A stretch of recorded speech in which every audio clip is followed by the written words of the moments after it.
Hello दोस्तों, स्वागत है एक बार फिर से आपका मेरे चैनल पर लीगल न्यूज 127 पे। दोस्तों, अगर आपको पता चला अचानक से कि कानून में ये भी प्रावधान है कि ये भी अधिकार है कि अगर पत्नी बिना किसी रीजन के पति से अलग रह रही है तो उसे कोई भरण पोषण देने का अधिकार नहीं है, मतलब मेंटेनेंस नहीं दे सकते। तो आई होप गाइस ये आपको अच्छा ही लगेगा कि ऐसा भी अधिकार है जिससे कि यूज कर सकते हैं, क्योंकि काफी सारे केसेस में यही होता है, पत्नी बिना किसी रीजन के छोड़ के चली जाती है और फिर बाद में कुछ 4-5 महीने के बाद या फिर 1 साल 2 साल के बाद मेंटेनेंस की डिमांड करती है। तो फिर पति यही होता है शौक, भाई ये तो मेरे पास रह ही नहीं रही है, मैंने कोशिश भी बहुत कर ली, कोई रीजन ही नहीं है, और फिर मेंटेनेंस की डिमांड। और दूसरा, मेरे पास एक काफी सारे क्वेश्चन ये भी आते हैं मेरे व्यूवर्स के कि मैम हमारी वाइफ अगर पढ़ी लिखी है, वेल एजुकेटेड है, अगर वो जॉब भी कर रही है, अगर जॉब नहीं भी कर रही है, पढ़ी लिखी है, तो क्या उसको मेंटेनेंस देना जरूरी है?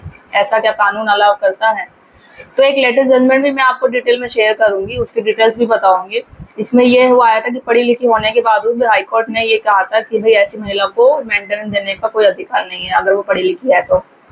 तो आप मेरी वीडियो पर अगर नए हैं अभी तो चैनल को लाइक करना, शेयर करना, सब्सक्राइब करना बिल्कुल मत भूलिए, और साथ ही बेल आइकन दबा दीजिए ताकि आपको टाइम टाइम पे मेरी वीडियो की नोटिफिकेशन भी मिलती रहे।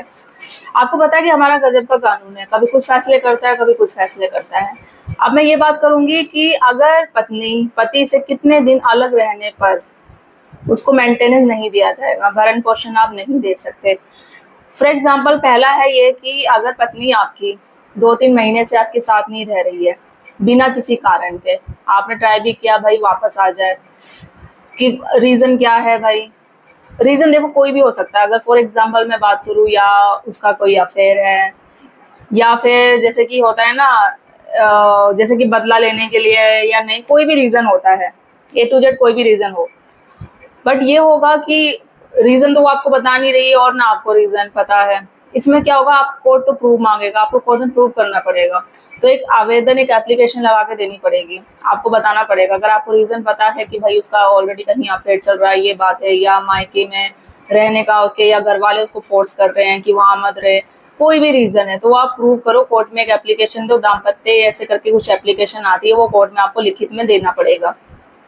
जब कोर्ट में भी जाती है एप्लीकेशन आपकी, तो कोर्ट भी ये देखता है कि भाई बिना किसी कारण के पत्नी अलग रह रही है, 2 से 3 महीने हो गए या उससे भी ज्यादा महीने हो गए, और उसने फिर उसके बाद 125 का मेंटेनेंस का डिमांड कर दिया है। आप कोर्ट में ये बोल सकते हो कि तो मेरे से बिना कारण, बिना रीजन के अलग रह रही है। कोर्ट भी यही देखता है, और वो है कि पत्नी कोई प्रूफ तो कर पाती नहीं है कि भाई रीजन क्या है, किस रीजन से मैं अलग रह रही हूँ।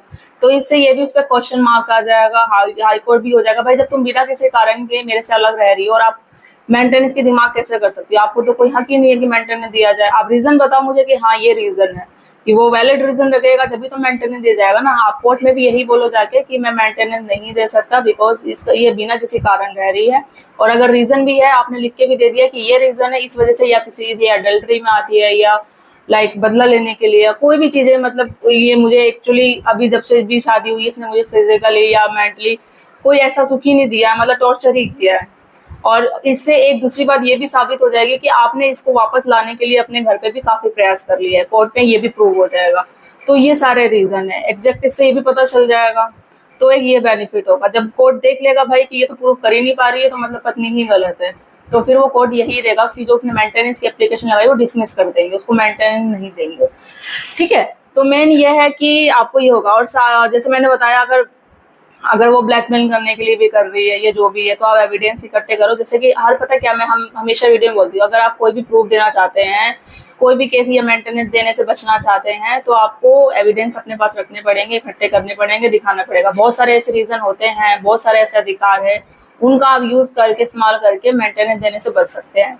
दूसरा, जैसे मैंने बताया कि काफी सबके ये क्वेश्चन होते हैं कि हम पढ़ी लिखी है तो मेंटेनेंस क्यों दिया जाए। एक ऐसी लेटेस्ट जजमेंट आया था, मतलब अभी 2024 का ये जजमेंट है, मैं डिटेल्स में ट्राई करूंगी कि आपको उसका डिस्क्रिप्शन में ये लिंक दे दूं। मतलब तो हस्बैंड वाइफ थे ना, वो दुबई में जॉब करते थे, उनके बीच डिस्प्यूट हुआ या जो भी हुआ, फिर वो लड़ाई झगड़ा में बात पहुंच गई, इंडिया आ गए वो लोग। फिर पत्नी ने क्या किया, 125 के तहत मेंटेनेंस की डिमांड कर दी। दोनों दुबई में अच्छे वेल एजुकेटेड थे, जॉब कर रहे थे, ठीक ठाक थे। जब आए, जब पत्नी ने मेंटेनेंस का डिमांड किया तो पति को भाई अच्छा नहीं लगा कि ये तो ऑलरेडी खुद वेल एजुकेटेड है, ये भी जॉब कर रही थी, तो ये कोर्ट में उसने पति ने ये कहा कि ये मेरे से मेंटेनेंस की डिमांड कैसे कर सकती है। ठीक है, तो उसने पति ने क्या किया कि रिवीजन की, एक क्रिमिनल रिवीजन की एप्लीकेशन फाइल करी।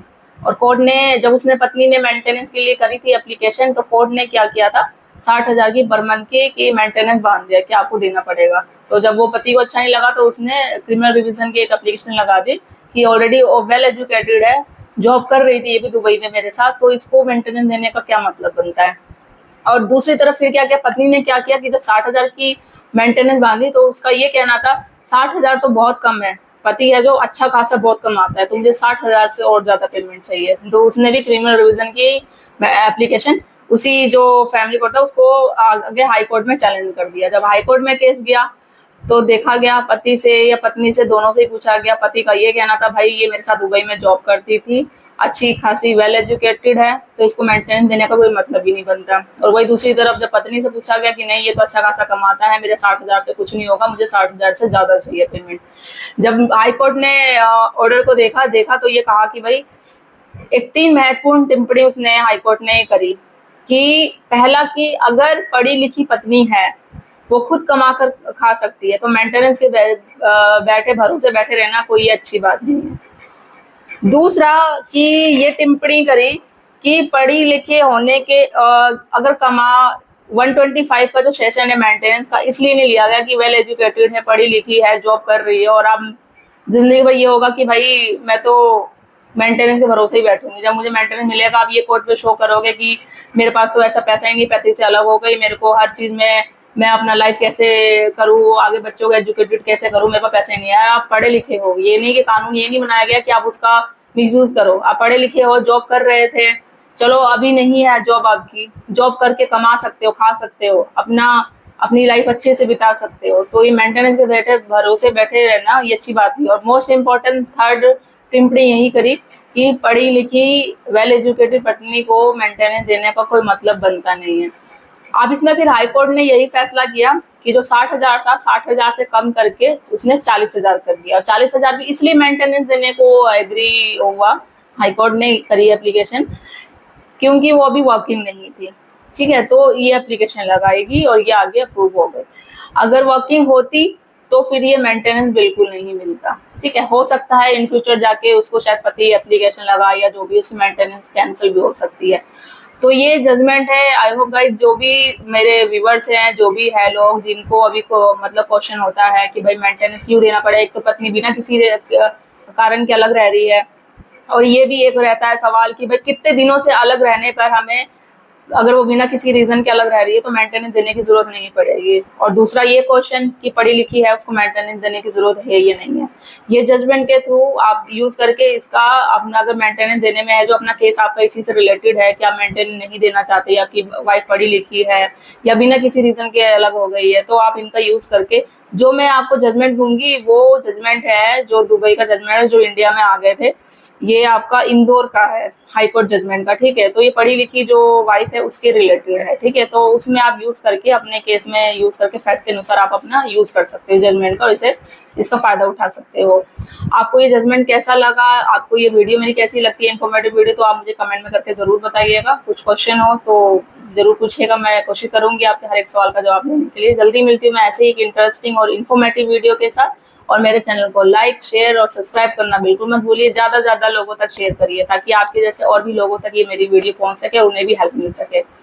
जल्दी मिलूंगी मैं ऐसे इन्फॉर्मेटिव वीडियो के साथ, तब तक के लिए थैंक यू।